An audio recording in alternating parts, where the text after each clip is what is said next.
শীতের পড়ন্ত বিকেল এবং রূপনারায়ণ নদী। আর এই রূপনারায়ণ নদীর পাড়েই অবস্থিত হাওড়া শহরের একটি ছোট্ট গ্রাম দেউলটি। আর এখানেই আছে কথা সাহিত্যিক শরৎচন্দ্র চট্টোপাধ্যায়ের বাসভবন। আর আমি আজকে আপনাদের এই বাসভবনটি ঘুরে দেখাবো। এখানে প্রবেশ অবাধ, কোনো টিকিটের প্রয়োজন নেই। এখানে গাড়ি পার্কিংয়েরও সুব্যবস্থা আছে। বাংলার সাহিত্য এবং ইতিহাসের এই বাড়িটি একটি অবিচ্ছেদ্য অঙ্গ। আপনি যদি সাহিত্য বা ইতিহাসপ্রেমী মানুষ হয়ে থাকেন, তাহলে এই স্থানটি আপনার অবশ্যই ভালো লাগবে।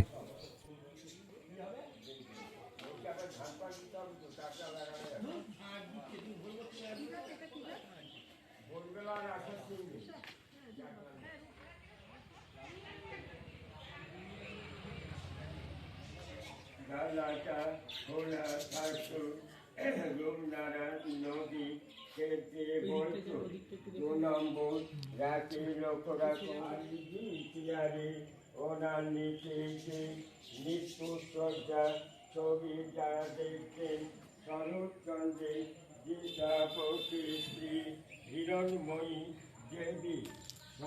বাড়ির পেছনের অংশের এই বাগানটির মধ্যে রয়েছে শরৎচন্দ্র চট্টোপাধ্যায়ের সমাধিস্থল। আর এটি হলো সেখানে যাওয়ার রাস্তা।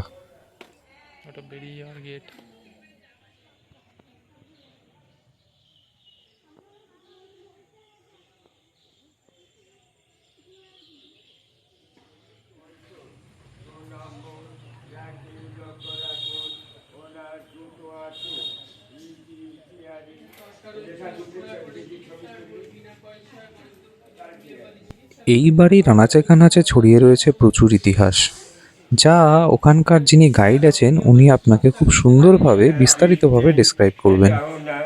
লেখার ঘর ছিল, সামনে চেয়ারটা লক্ষ্য রাখুন, চেয়ারটা বসতেন, টেবিলে খাতা রাখতেন, আর সোজা যে জানলাটা দেখছেন, জানলাটা খোলা থাকতো, রূপনারায়ণ নদী খেতে বইতো। এখানে বসে বিপ্লবীদের মিটিং হতো।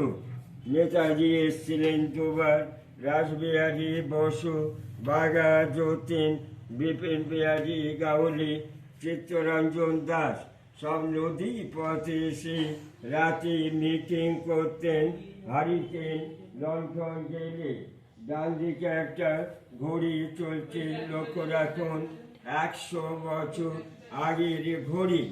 আলমারিতে যে বইগুলো দেখছেন উনি পড়তেন। আর সাদা প্রেমে পাশে বাঁধানো ছবি, নাতি নাত বইয়ের ছবি। আয়নাটা লক্ষ্য রাখুন, ওটা বেলজিয়াম কাঁচের আয়না। সোফাটায় উনি বসতেন।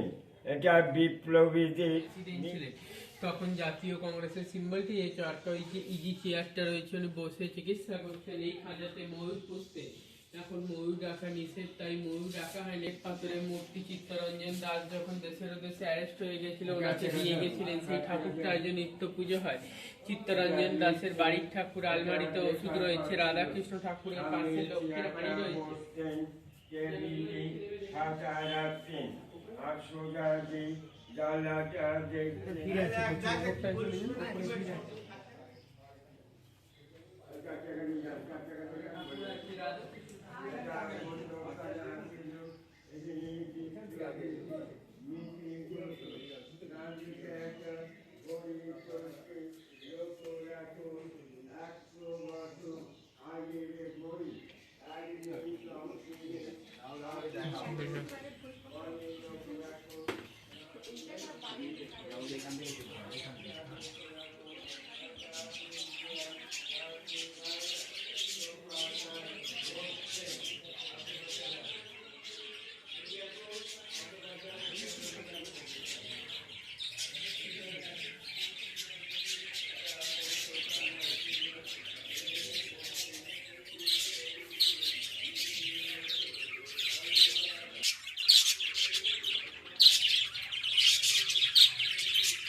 ভিডিওটি কেমন লাগলো আমাকে কমেন্ট সেকশনে অবশ্যই জানাবেন।